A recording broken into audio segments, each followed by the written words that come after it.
300평당 몇 톤이나 따세요? 잘 모르시나? 한 1.5톤 전후로 대부분 천안농가들이 따시는 것 같아요. 그죠? 뭐 그 중에 상품 빼고 하면 사실은 1톤 조금 넘게 수확해서 시장에 팔아요. 그거밖에 사실 못 팔아. 근데 여러 집에 있어요. 옆집은 한 2톤씩 달아서도 수확해서 잘 파는 농가도 있어요. 그런데 우리는 기계적으로 시바르당 2톤만 따세요. 시바르당 1.5톤만 따세요. 이렇게 얘기하는 거예요. 근데 밭마다 나무마다 내가 수량할 수 있는 수량이 다 틀려. 근데 적정 착과량을 어떻게 생각하시냐면 제습기에 우리가 말하는 제습기, 제습기에 수확을 할 수 있으면 괜찮아요.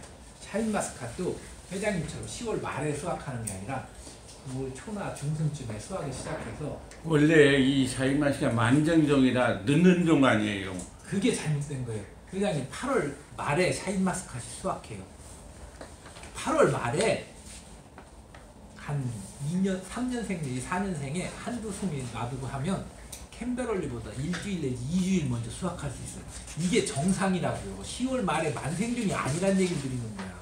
사람들이 만생종이라고 얘기해놓은 건 많이 달려서 자기네들이 만생종이라고 이름 지은 거예요. 왜 샤인마스카시 만생종이에요?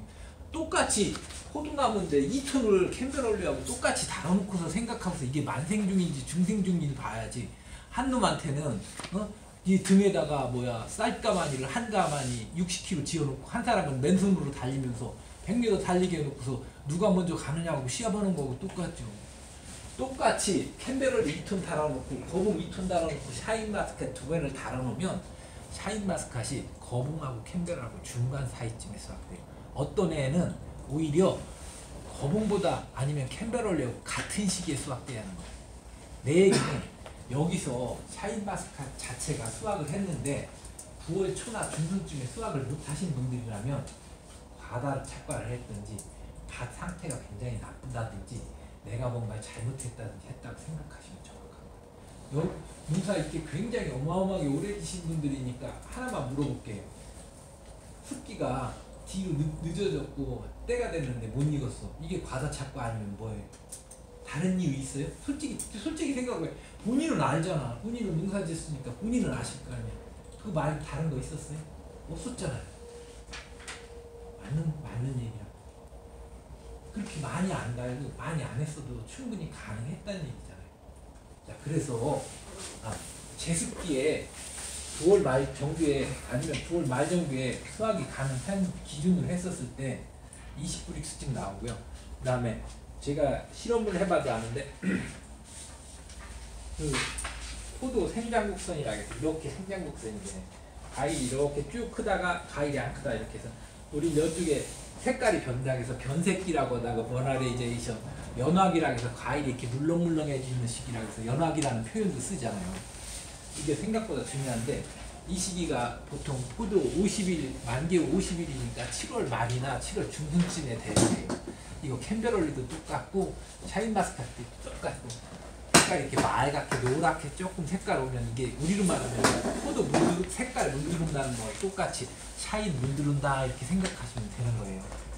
이 시기에서부터 이 시기쯤 돼가지고 당도가 한 보통 7에서 8브릭스 정도 돼요. 이 시기에서부터 2주 내지 일주일 안에 15 내지 16브릭스 2배 정도 당도가 확 올라요. 그러면은 8월 초 내지 중순쯤에 16에서 17브릭스가 평상시대로 되는 거예요. 이런 과일들은 근데 다른 거 캔벨이나 거봉은 이게 천천히 올라가서도 멈춰요. 근데 이 이후로도 점점 이건 올라가는데 이거 무색부르고 이거 문제 생기는 그래서 이 정도까지 오르는 거예요. 그러니까 내가 집에서 샤인마스카트를 따봤는데 색깔이 연하기가 되기 시작해서 그 뒤로 잠깐씩 조금씩 먹어봤는데 당이 쑥쑥쑥 오른다 그러면 이 포도는 아무 문제 없이 잘 딴 거예요. 내가 농사를 잘 진 거예요. 그 다음에는 이파리만 끝까지 가도록 보존만 하면은 대부분 문제 없이 그의 농사를 마무리 질 수 있어요. 아무 문제 없이. 자, 그래서 샤인마스카트 기준으로 했을 때 이 모너리제이션 이게 굉장히 중요한 거예요. 색깔이 막 오기 시작한 때부터가 요 시기를 기준으로 해서 중요한 거고 요 시기를 넘어서는 사실은 질소질 비율도 주면 안 돼요. 이렇게 때 이때쯤 됐는데도 알이 굉장히 커지지 않고 뭔가 이상이 있고 이때쯤 됐는데 옆집 거는 막 알 이만큼 크고 막 수확도 올려고 하니까 막 급한 마음에 그때쯤 보통 우리가 말한 요술을 안 주는 게 아니라 질산 칼슘 많이 주시죠. 막 비료해가지고 주셨잖아. 그러면은 막 열과 터지지. 올해 작년에 혹시 샤인 열과 경험하신 분 있어요? 알속기 제대로 하시고요. 8월 말쯤에 시작해서 9월 초에 수확하면 열과 올래야 올 겨를이 없어요. 8월 말쯤에서 9월 초쯤에 수확이 가능한 거 10월 말까지 포도가 익은 상태로 아주 쉽게 말해서 포도가 익은 상태로 한 달 내내 나무에다 매달아 놨으니까 터지는 거예요. 보통 거봉 언제 터지죠? 7월 말이나 8월 초 막 장마 올 때 물들어서 터지죠. 근데 샤인 그때 터지는 거 봤어요? 그러니까 원래 샤인은 열과에 그렇게 약한 품종이 아니라고요. 근데 여러분들 중에 많은 분들이 샤인이 굉장히 열과에 약하다고 지금 이렇게 계산하고 있죠. 생각하잖아요. 그렇게 얘기 들었잖아요. 누구 말이 맞나요? 원래 샤인이 열과에 약한 품종이었다면은 8월 말쯤 8월 초쯤에 그때 터졌어야 한다고요. 그때 샤인 터지는 거 보셨어요? 물론 알속기가 잘 안 돼서도 그런 경우도 있지만, 자 그래서 소과 생산에 대한